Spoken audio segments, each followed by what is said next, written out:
Bum bum bum bum bum bum bum bum bum bum bum bum. The Peter Dislike Show. Bum bum bum bum bum bum bum. That was a really nice echo. I seldom have the student union to myself to scream like this. So let's do it again. Bum bum bum bum bum bum bum bum bum bum bum bum. The Peter Dislike Show. Bum bum bum bum bum bum bum. Let's do that again. You know what I need to do?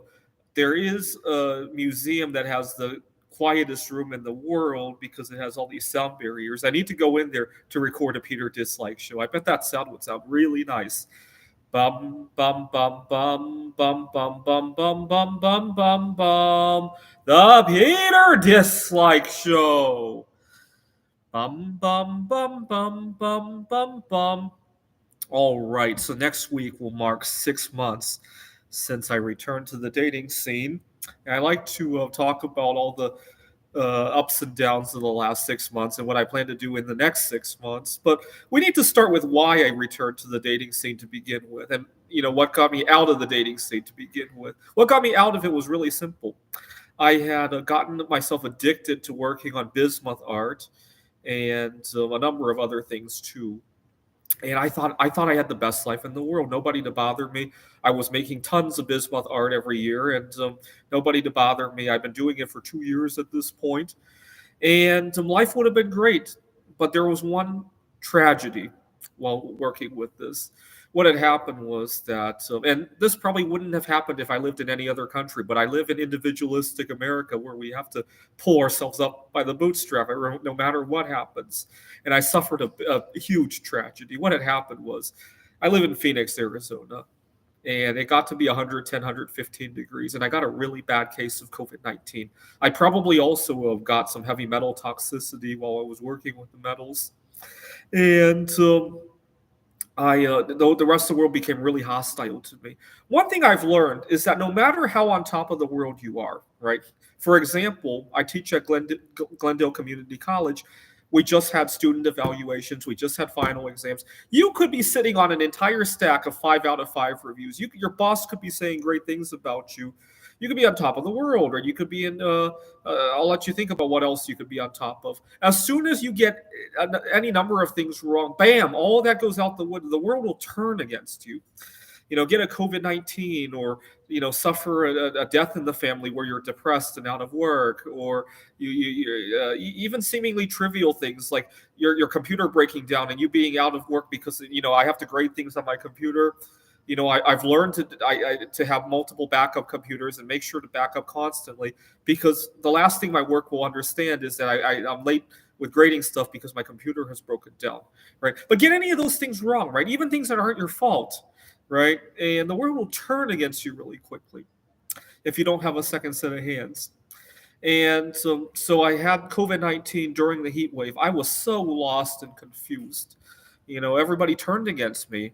Entire groups of people would stop responding. Actually, that's not the only thing that has caused entire groups to turn against me. I'll get to another one in a second. But I was lost. And when I returned to work after recovering from the COVID-19, I was so lost that I got into multiple near miss car accidents. And so this is very frustrating. And I, uh, I had gone to a couple of meetup groups, and uh, you know, I lost a lot of friends when I was working on the bismuth art because that's all I could think about. I wasn't eating right and all that, and I also learned another sad reality. Here in the United States, we have a tendency to envy each other for good things, right? So when I was bragging about the bismuth art, when I was bragging about my art projects, when like recently when I've had good experiences with dating, I've learned to have to keep a lid on bragging about that kind of stuff because people have tendency to envy and cause trouble if they do. I had one group where this one guy was probably really envious when I was doing really well with the bismuth art. He gave me heck about. I had gone to a board game meetup and I told him, please be mindful about your food. I have food allergies. Most people will understand that, even a complete stranger usually. I'll get on a plane and I'll have to tell the person sitting next to me. It's usually not a big deal. But he decides that he needed to throw the situation and cause a problem. And I wasn't very strong at the time. I was very sleep deprived from the bismuth art, and I didn't react positively. Let's put it that way. The other problem I have is that I need to get my food addiction under control. And the reason for that, well, Peter, you're not overweight. Why do you need to get your food under control? Well, the reason is that when I'm stuck with a food craving up here, it is very challenging for me to deal positively with other stuff. I had a fight with a roommate. What had happened was he had been upset about a few things. His water heater had broken down. Nothing of my doing, but he was understandably frustrated. It costs money, it takes time to fix, right? And in a sane world, I might have sat down with him, like, why don't we research it together? Google, research how to do it. Maybe he can show me a few things, I can help him. But unfortunately, I was in the throes of a food craving when he brought it up, and I got very upset that he wouldn't shut up about his water heater. And those are the kind of dramas I run into if I allow addictions to run amok, right? My students are staying way too late. I want to go home to go to my bismuth or my Legos, or I'm just about to get to a dinner that's calling my name in my office, and my students go on and on and on and on and on, right? Those are the kind of times where I tend to fuck up, right? So I that's why I need to get this under control. But anyways, I had a number of out of control addictions like that last year. Well, fast forward just before Thanksgiving, a friend of mine from church had set me up on a blind date. And what was really funny was he runs a meetup group, and he talked to a few people in his group, and then he arranged it so that we would have a big group, so that to help coach me and everything. And we ended up, he wanted to keep a lid 10 people for the group because he knew I had anxiety. But he put the meetup event up online, and within 24 hours, it already had a wait list on it. So that gave me a nice, warm, fuzzy feeling. Now, around the same time, I also learned that celery has this chemical in it that makes guys smell attractive to girls. So in the week leading up to the date, I wolfed down about 50 pounds of celery altogether. And so I felt sick to my stomach, but I had to do it because if I didn't do it, I would always wonder, what if I had just done it? Anyways, I got to meet the girl. She comes from a very colorful family background, I would say. I won't talk too much about it, but then I met her, actually the roommate that I fought with, I met through her. So it's all good. I think we've made up our differences since the fight. But so I had a good 2 months living with the roommate anyway. After that date, I had gone to Taiwan. My grandmother had passed away. I had attended her funeral.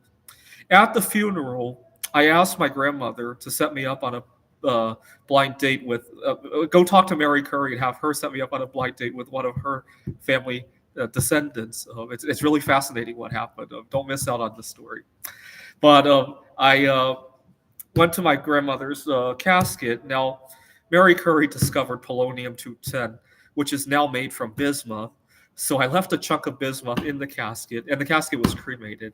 So I wish I had got to see the ashes before it was placed in the urn. I want to see what happened to the bismuth.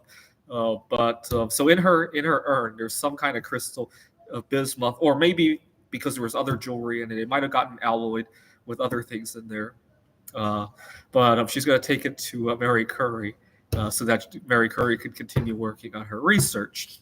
After I left the funeral, I went back to the hostel that I was staying at, and bored out of my mind. And I dug out an online dating profile that I hadn't touched in many years. I was aghast at what I had seen written all those years. And so I had to delete most everything on there and start all over again. Not to mention I had to take new pictures because I used to have a much worse binge eating problem than I do today. And so I didn't realize that the last time I had used Bumble, you used to be able to type in wherever you are. Now it just tracks your location. It doesn't allow you to which is a shame because sometimes I still want to take a vacation, but I don't necessarily want to stop my dating activities back home, right? That's a shame. But anyways, before I knew it, I was browsing profiles from Taiwan, and long story short, I met a girl there before I came home to the United States, and 4 months later, we're still chatting on and off. So that's good. She tells me she doesn't have the bandwidth for any sort of relationship at the moment. She's busy with school and starting her own business, which is good. But we're still very close. And then I got home, and I had a really frustrating time with the Bumble back home in the United States. Maybe cultural differences. I was so frustrated.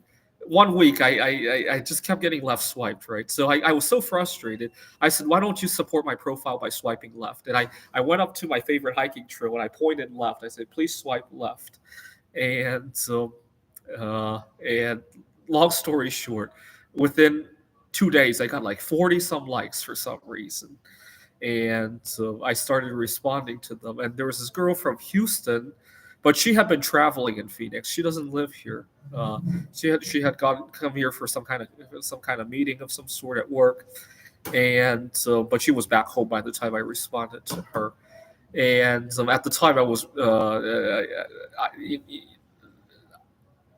just 2 weeks before that, we had the three plane crashes, right? The one in D.C., followed by the one in Philadelphia, and then there was one in where was that? Upstate New York or something like that.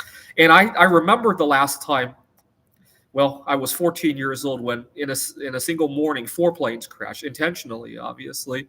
And I remember how scared to death I became about flying after that event. And so I thought I got to get over it before it takes hold. So I decided I had to fly to Houston to go visit the girl. And I got to Houston, and so unfortunately, we didn't click, but we're still chatting to this day. And I had a really bad time with my roommates at the hostel too. What had happened was, after I had come home from seeing her, I was heartbroken, and I just needed some space to myself. I was balled up in the bunk bed, and I had accidentally left my coat on one of my roommate's favorite chairs, and he was upset. And so he screamed at me, and so I told him, you could you just move it for me? I'm having a really bad day, and he insisted that I get up to move my coat. He's like, I'm not going to touch your dirty coat. And so I got up quickly, moved the coat. And I said, okay, but could you please try to keep it down? I'm having a bad day. And he says, what are you talking about? You're having a bad day. It's 2 in the afternoon. I can make as much noise as I want. Everybody's having a bad day. And yeah, I get it. Maybe he's having a bad day too. I get it. But screaming didn't help whatever I would have much rather he complained about his situation rather than just screaming about that, right? Had he said, you know what, I also had broke up with a girl today, I would have preferred that, because at least we could talk about it. Him just screaming that I can make as much noise as I want, it's my right to do it, doesn't accomplish anything at all, right? And unfortunately, that's the society we live in here in the United States, right? Then I got home and got into the fight with my roommate, unfortunately, and I learned a lesson that my eating disorder was a little bit more out of control than I had thought. Now, I ran into something funny. So, unfortunately, you sometimes find out who your best friends are when something strange happens, right? So, last year, I had tried to make a move on a girl a little bit younger than, we'll call her Taylor Jr. And the reason I call her Taylor Jr. was, when I first met her, she was talking about a friend of hers and how her friend had gotten her heart broken when she was around 15 years old. And it reminded me of Taylor Swift and how her friend, Abigail, I think, had her heart broken when she was 15. So now I just think of her as Taylor Jr. And but we didn't hit anything big. Now fast forward a year later, Trump had signed the tariffs, and the price of bismuth have gone up to like $50, $60 a pound. All of a sudden, Taylor Jr. decides that she needed to contact me and say, I heard your bismuth went up to like some crazy amount. And I told her, are you a bismuth digger of some sort? Shut the fuck up. And so she admitted that she was she was fascinated by that. And we still chat on and off, but I just have to be a little bit more cautious with her. But it's a funny story altogether. And then I met distant cousin of I'll call her Eve Curry, because she's half Polish and likes literature. But unfortunately, she has a little bit of I don't know if it's ADHD or anxiety. Every time we get ready for a date, she gets anxious and can't find the right thing to wear, shows up late. And so I one day she was really late showing up to dinner, and I decided to Google some information about Mary Curry's family. After all, I think of her as almost a distant cousin of Mary Curry. And I discovered that one of Mary Curry's granddaughters, Helene, is still alive, 97 years old. And I decided to, she still had a university email address and was very active. So I decided to contact her. And still up, it's still ongoing. So we'll see. And I like to think this is, this is my grandmother and Mary Curry's blessing because of what I had done at the funeral. And while I was talking to Helene, I decided I needed to do something big to impress her, and that's when I built the Lego Palace of Culture and Science in Warsaw. And after I built that, I decided to contact uh, Polish Idol season one, Evelina Falenta, to try and impress her. And long story short, that has gone really well too. And but all of that is still ongoing. So I'll keep you guys updated as it goes on. Now, one thing I ran into, we had a school carnival here at Glendale Community College, and I used to have this big problem with the carnivals. Some of the rides need two people to ride, and the staff at the carnivals are often very hostile when I try to ask people around if they would get on the ride with me. And they think I'm causing a disturbance and all that. Now, we had a school carnival about a month ago, and I was thinking about staging a protest there if I ran into this. Well, I was talking to some of my just people around the campus, and including one of my former students who she has kind of inappropriate feelings for me. Let's put it that way. And she was 15 years old when she took my class. Now she's 16 years old, and she said, "Oh, I'll go to the carnival with you." After I had explained what had happened with the protests and the previous experiences and all that, and I couldn't believe what I was hearing. And I said, you know what? I'm not even sure if I'm going to go because I wanted to think about it. And I went home to think about all of this, and I decided it would probably be a good idea to find out if she could have one of her parents come, just to make sure, that nothing crazy goes on. Her parents were busy, but she had an older sister, about 21 years old, and she came with us, so that's good. Now, while we were on the ride, we were on this ride that spins you, and everybody pushes to the outside of the ride, right? And I sat on the very outside. She sat in the middle. Her older sister sat at the very end, and the ride started, and I quickly realized I was being crushed to death by both of them. And I thought to myself, I have a weird fantasy. I hate to admit this, but I have this fantasy. I would so much like it if a girl that I like would strangle me to death.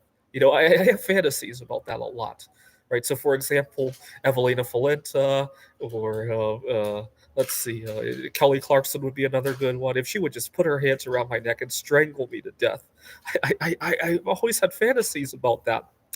And on the ride, while I was being crushed to death, I remember thinking, wow, this is it. I'm really going to be crushed to death. The only real regret I had was that I hadn't been documenting how I've been working on the bismuth, all the little tricks and all that. And that was my only regret. But I thought I was, to give you an idea of how badly I was crushed on that ride, I can't even remember the second half of the ride. I kind of passed out halfway through the ride. But that was nice. That was nice. And uh, anyways, so and the good news is that I got to see Eve Curry the other day, and she hasn't been having so much anxiety about finding the right thing to wear and all that, and it was really nice that she was really late that time because it caused me to do the reading about Mary Curry's family and all that.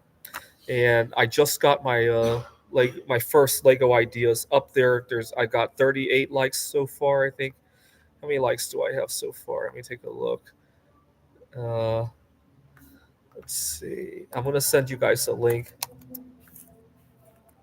Lego ideas. So please show your support on my Lego ideas by I don't know if you can dislike on there. Hold on. I think there's only a support. There's no dislike button. I wish it had a dislike button.